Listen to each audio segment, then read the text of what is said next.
Morning, guys. Happy Friday. It's May 16th, 5:27 a.m. Central Time. Grain markets are mixed this morning. Matt Bennett is here. Let's start off with the big news of the second half of the week here, which is this EPA story. Yep. So the EPA has submitted a proposed rule to the White House outlining biofuel blending targets for 2026 and 2027. While industry groups are pushing for a 2026 biomass-based diesel target of 5.25 billion gallons, rumors on Thursday indicated that the proposed volume would be only 4.65 billion gallons. As a result, soybean oil futures traded down the limit and trade sharply lower here this morning. Reuters kind of buried the lead with their title here. They were talking more about the biofuel, the small refinery exemptions, which could be a story. But the bigger story is that this rumored target for biomass-based diesel is 4.65, below the 5.2 that was expected. That's like an 11% difference.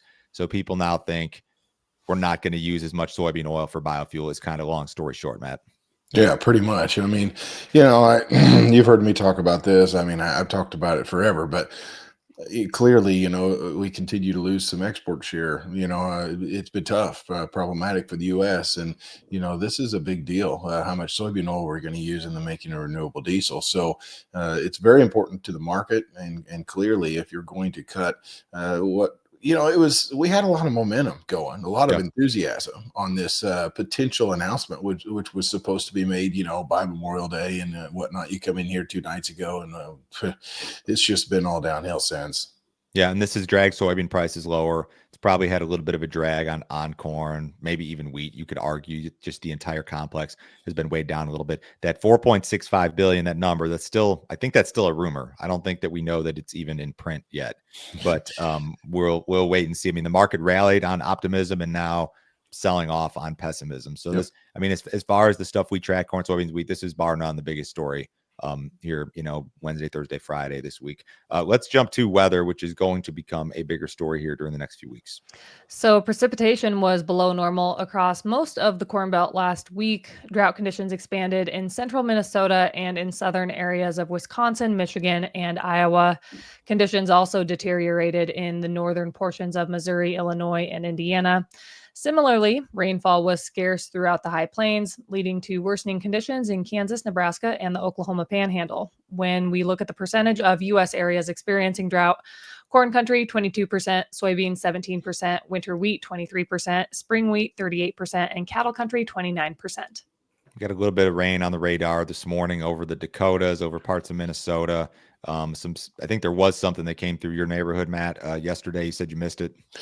Yeah, there was a line of storms that came through central Illinois, and the first storm that we've missed, I think, this spring. I've had people say, "How much rain do you get?" Because in my newsletter, I've talked about how slow we've been. We haven't had any big rains. You can see on that map, that last map that you just showed. We haven't had big rains. We've just got 2-3 tenths, and you can't get in the field. It's just been aggravated as all get out. So this week we've been very fortunate and been able to get out and run a little bit. But yeah, I mean, that storm system went through where it hit. There was hail, there was a lot of rain. And so if you got hit by that one, it wasn't much fun. How widespread are the planting delays in the central and eastern Corn Belt? Yeah, I mean, you get east of us, guys in Ohio way behind. Parts of Indiana, same way as Illinois. And it's super interesting right where I'm at. I'm just north Illinois, Route 16. Actually, we farm on both sides of it here in central Illinois. So we're north of 70, south of 72 or 74.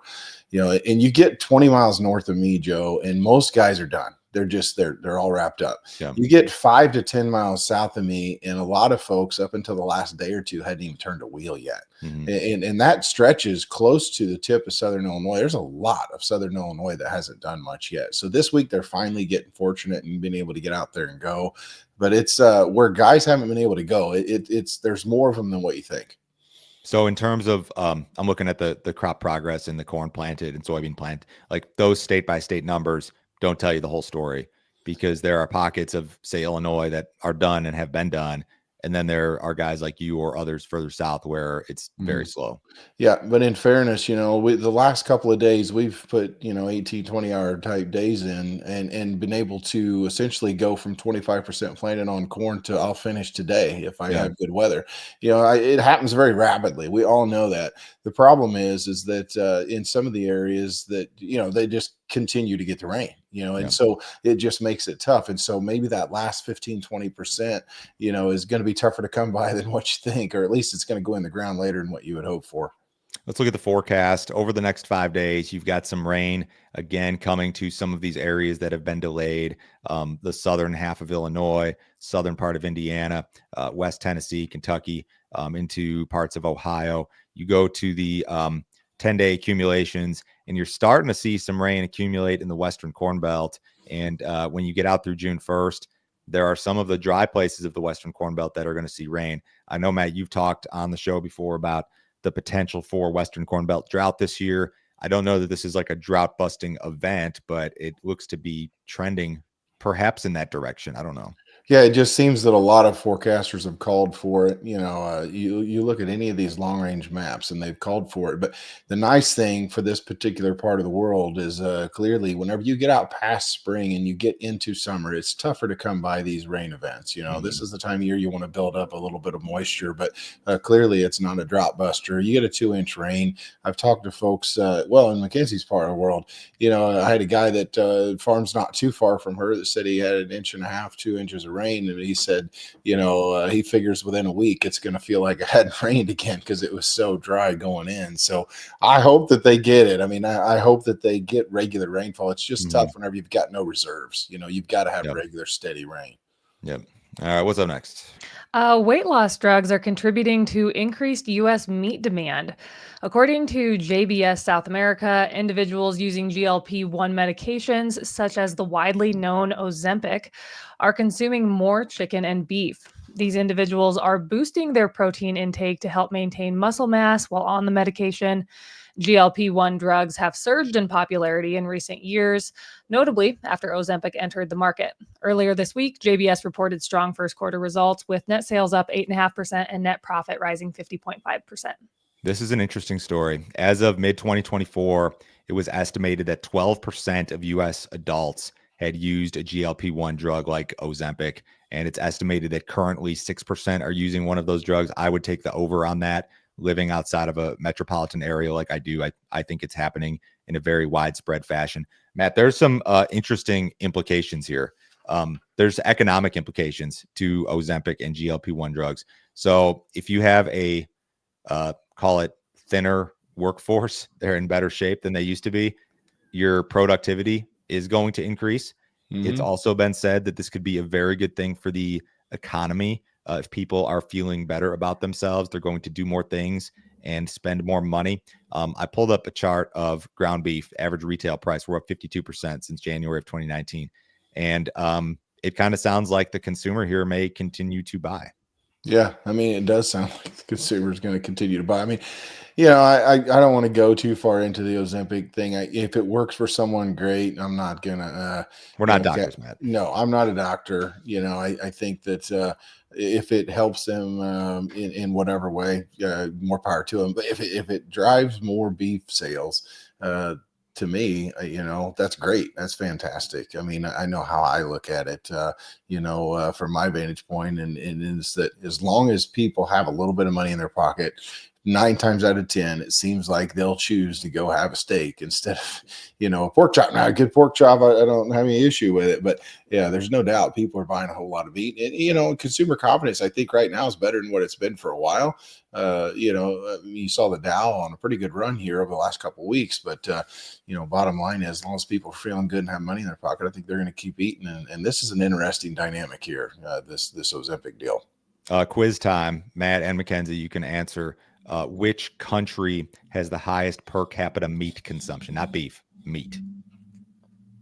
Meat consumption. Highest per capita meat consumption globally. Which country? If you had to guess, just take a guess. Australia? Close, very close. Australia's number 3. U.S. U.S. is number 2. Hong Kong is number 1. Hong Kong is number 1 at 137 kilograms per person per year. Don't ask me how many pounds that is. All right, let's keep going. All right. The National Oilseed Processors Association released April crush data on Thursday. The U.S. soybean crush declined 2.2% compared to the prior month, with NOPA members processing 190.2 million bushels. Despite the monthly dip, the crush was still 12.3% higher than April 2024 and marked a record high for the month. Additionally, the April crush easily surpassed the average trade estimate of 184.6 million bushels. End of month soybean oil stocks in April increased to 1.5 billion pounds, up 1.9% from the end of March, but down 16.6% from a year earlier. Although stocks rose from the previous month, April stocks were the lowest for the month since 2015. With that being said, stocks did come in above the average trade estimate of 1.4 billion pounds. There was some chatter when the soybean oil sell-off began that somebody had the NOPA numbers early, but that's not the case because the NOPA numbers were better than expected. The crush is very good, but maybe that first story about the EPA could throw a wrench in the works of the situation here. I don't know. USDA is projecting another record soybean crush number for new crop. Their new crop crush projection is 2.49 billion bushels. That would represent 56% of all demand for U.S. soybeans during the new crop marketing year, if realized.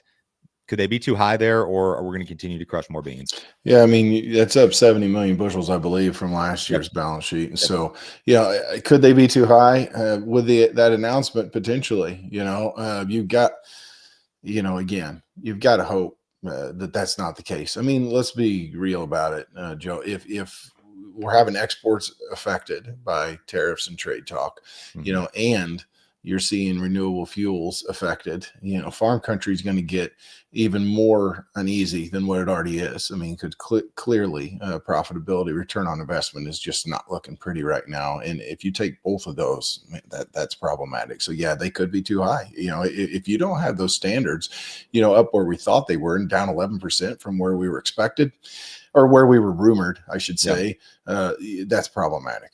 Yeah. Let's go to export sales. U.S. corn export sales were strong last week, surpassing pre-report expectations. Net corn sales were reported at 66 million bushels. The print was up 1% compared to the previous week and 24% from the prior 4-week average. South Korea was the largest corn buyer for the week. Net soybean sales were near the lower end of expectations at 10 million bushels. The print was down 25% from the previous week and 28% from the prior 4-week average. Egypt was the largest buyer. Net wheat sales were reported at 2 million bushels. The print was down 16% from the previous week, but up noticeably from the prior 4-week average. Morocco was the largest wheat buyer for the week. Okay, so the wheat sales you mentioned were old crop. They're minimal. Yes. New crop wheat sales were the star of the show in the export sales report. 746,000. Largest buyers were unknown destinations, Philippines, Mexico, Indonesia. U.S. wheat is now competitive on the export market, Matt. Yeah, I mean, that's nice to see. The thing that I took away from the export sales report was, again, corn. Corn was huge. I mean, I don't see how the USDA doesn't, come in and raise another 25 to 50 in June. I mean, it's interesting. It's interesting the way this market is traded, given what stocks look like. But yes, this demand's been phenomenal. It is nice to see that new crop wheat sale too. Okay, so you and I discussed this at length in our premium video earlier this week. But if we're to believe that USDA is understating exports, what are we missing on the old crop balance sheet? Because this old crop corn market's not acting well, yet we're supposed to think that the carryout's like sub 1.4 for the current marketing year. Mm-hmm. Okay, so I will tell you, Joe, we actually hit the nail on the head for this report at 1.415. I mean, we got lucky. We got lucky. Okay. But we didn't come at it with the same number the USDA did. What we thought was that exports would be up 75, because I felt like you could easily make that argument. We thought feed and residual would be down 25. We know we lost a ton of chickens in the first half of the marketing year. And so some folks thought you could take maybe 100 million out at some point on feed and residual. I didn't think that was the case, because as you know, you can rebuild a chicken herd pretty darn quick. You can get barns. I didn't know that, but thank you. Well, you should know that. Within 3 weeks, they're eating corn. So if you get cleaned up, get cleaned out, you can get them back eating corn very rapidly. Mm-hmm. And so, I felt like maybe ultimately you could take feed and residual down 25 to 50. I still think you can go up on exports 50. So I'm not sure you're under 1.415. I think 1.4 is super freaking tight though, especially when you're looking at stocks use ratio compared to a year ago. But it's interesting dynamic in that the West seems to have more corn than what people thought. The East basis is hot. We knew it would be hot due to the Southeast. So you got a very interesting dynamic going on here, but it certainly doesn't feel like we should be looking at bear spreading. It doesn't look like, we should be looking at price of corn under where we're at a year ago, keeping all things equal. Yeah. Let's go to the great state of Kansas. The Kansas Wheat Tour is projecting the state's highest wheat yield since 2021. Crop Scouts on the annual tour estimated an average yield of 53 bushels per acre. The projection is well above the 5-year tour average of 44.3 bushels per acre. Crop Scouts are also forecasting total production at 338.5 million bushels, up from 307.5 million last year. Meanwhile, the USDA is estimating Kansas wheat production at 345 million bushels with an average yield of 50 bushels per acre. The tour's optimistic outlook is largely due to timely rainfall in April and early May that has helped ease drought conditions. My wife is from Kansas. Bet you didn't know that. Didn't know that. Yeah, there you go. So the wheat crop in Kansas is very good. The crop ratings are very good. The wheat market has bounced a little bit, I think, on export demand, Matt. Yeah, I mean, and like you said, we're competitive once again. I think the one thing, as far as the Kansas wheat crop, I've seen, of course, you see Twitter banner all the time, but there's a lot of guys talking disease, and so you hope that doesn't kind of creep in here. But by all means, moisture, 9 times out of 10, too much moisture isn't a bad thing, and so yes, if you get too much moisture, sometimes disease will creep in, but will that bring yields up otherwise? Absolutely. So it's nice to see that they're forecasting a better crop. I guess I'm a little bit hesitant just yet. It's tough to know on wheat. There's always a weather problem in Kansas. That's why those people are tougher than you, Matt. Hey, you know what? It is what it is. You can say whatever you want. You're leaving someone else alone. People do say that. All right, let's go to CONAB. Alrighty, so CONAB has raised its forecast for Brazil's corn and soybean crops this season. The crop agency estimates Brazil's second corn crop at 99.8 million metric tons, an 11% increase from last season, with planting now complete. Favorable rainfall in recent months has supported crop development and improved yields. Domestic corn consumption is projected to rise 6.3% to 89.3 million metric tons, driven largely by the growing production of corn-based ethanol. Total corn production is expected to reach 126.9 million metric tons, up 10% year over year. CONAB also revised its estimate for Brazil's soybean crop to a record 168.3 million metric tons, a 14% increase from last season. The export market right now would indicate, Matt, that the U.S. will be kind of the only game in town until July or so. And then this Brazilian corn crop becomes available, and maybe we may no longer be competitive after that time frame. Right. But it's still I mean, I think as of yesterday, we needed like 2 or 3 million metric ton, 2 or 3 million bushel a week. I mean, it's a small amount that we need to be able to reach the goal. We really are running well ahead of pace. Yep. This Brazil crop's huge, and I know you've talked about it, I'm sure, but I mean, what do they raise? Like a third of what we do in the US? And so read my mind. Yeah, it's right around a third. And so yes, it's a big thing. If they would have had an issue, it would have been a big ordeal because Brazil does use a lot of corn domestically, but clearly they become quite a large exporter as well. Now, a lot of that early corn that they harvest, they're going to be using. And so I don't expect, like you said, I don't really expect that they're going to become a force to be reckoned with, if you will, at least for another 6 to 8 weeks, whenever we look at this export situation. So the U.S. is going to export more than enough corn. Based upon the original estimates for this marketing year, like you go back to Outlook Forum of 24, I mean, it's incredible how much more corn we've exported. And it just shows you that, you can make all the forecasts you want, but things do change. Just remember, guys, the U.S. growing season as it relates to corn is the biggest event, bar none, on the planet with regard to corn prices. Absolutely. The Brazilian crop's not the one that moves the needle. The crop in Ukraine isn't the one that moves the needle. It's the U.S. crop is the big game in town. SpaceX has partnered with agricultural equipment maker CNH. The company signed an agreement on Thursday for CNH to provide satellite connectivity through SpaceX's Starlink service. The partnership aims to support the use of CNH's precision farming technology, even in the most rural areas. According to CNH, reliable connectivity is essential for farmers to fully utilize its advanced technology. Starlink's satellite network currently includes more than 7,000 satellites in orbit around the Earth. Hey, Matt, pretend I'm a city slicker, and you don't have to pretend, but explain to me how advanced the technology is in farming these days. Oh, I mean, it is pretty incredible. Whenever you get out in the field, of course, let's just say this. I called John Deere yesterday because we dropped the freaking transmission out of our big tractor. It was not a good day. But they called and said, "Does that tractor have operations center in it?" And I said, "No, but it's in the same field as my other one." And so the guy that needs to send his tech out can look up and see where's my other tractor because it shows up on his map, due Mhm. to the receiver that we've got on it. Of course, you can track everything that you do. You can overlay everything from harvest data to fertilizer, everything map specific, and then plant hybrids where you've got the best shot of pushing population to have better yield. I mean, the technology is pretty incredible if used correctly. Yeah, it's pretty crazy. Cattle were down yesterday, got beat up pretty good. Yeah, sure did. Live cattle were 277 to 402 lower. Feeders really got hammered with losses ranging from 340 all the way down to 645. Was there a headline or it was just I think this is just a reversal. What do you think, Matt? Yeah, I mean, I think it's overdone. I Yeah. mean, the thing is that you get one person spooked and they're like, "Oh crap, this thing's over for now," and the door's not big enough. I mean, is it going to go to hell in a handbasket? No, probably not. I mean, you still fundamentally are super friendly or super supportive. Let's say that. But $300 feeders, is get a little rich, and I just think you probably got some people that said, "Hey, I'm going to take money off the table." Think about how much money these guys have made being long cattle.